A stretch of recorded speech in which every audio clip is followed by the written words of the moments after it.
Diqqat diqqat. Bachchaho.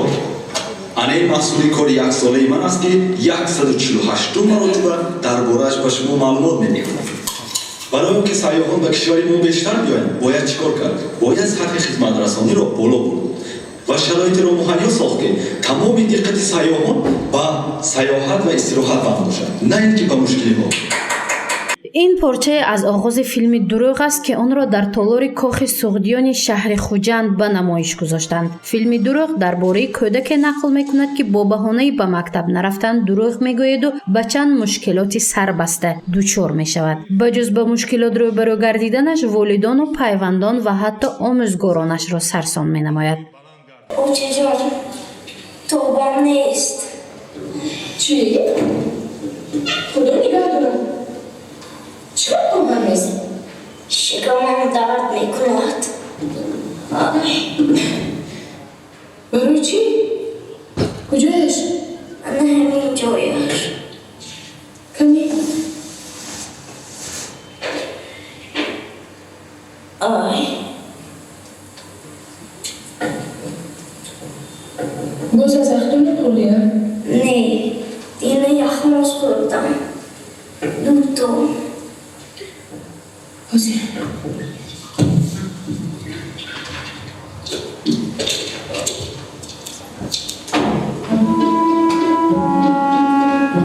فیلم دروغ کودکانه بوده در ژانر مضحکوی آماده شده است. کارگردانی آن رامیش بابویف است. آن در اساس اثری نویسنده خلق تاجیک عزیز تهیه گردیده است. فیلم دروغ 90 دقیقه بوده. در آن قهرمانی اساسی پسرک می باشد که نمیخواهد در روز تولدش به مکتب رود. بهانه جست دروغ میگوید که به بیماری به قول کروده گرفتار شده است. این دروغ او را تا حتی به میز جراحی میبرد.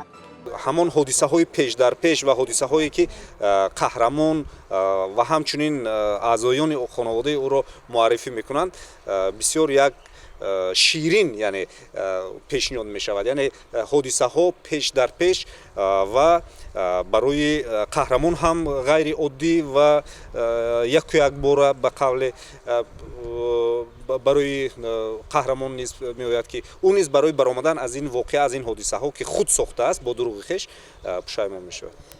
فیلم چرا نامش دروغ شد؟ ما چندین مرتبه گفتیم فیلم رو نامش رو عوض میکنیم، یعنی زادروز مبارک میکنیم و غیره و کذا، لیکن در انتها به همین خلاصه آمدیم که باید دروغ باشد. چرا؟ برای آنکه همین یک دروغ کودک میتواند که زندگیش رو تغییر دهد. یعنی ما با این فیلم پیام میخواهیم دهیم که دروغ گفتن لازم نیست. حتی اگر شما کلانسال هم باشید باید گپ دروغ نزنید. فیلم دروغ در شهر خوجند و بوستان و شهرستان ثبت گردیده تهیه شده است. عموماً برای پر آماده شدن فیلم مذکور نزدیک 2 سال وقت مصرف شده است. قهرمان اساسی فیلم دروغ را عبدالرحمن غنیف 16 ساله نقش آفریده است که در فیلم او را دلاور مینامند. میگوید اصلا خود دروغ گو نیست اما در فیلم دروغ گفت. اول ما کاستینگ گذاشتم بعد به کینو دعوت کردم. شما معقول شده این نقش؟ نقشی من نقشی اساسی و دلاور بود نما. نه دروغ گفتم هم گناه هم دروغ روز کرده نمیشده. دروغ میبرد با.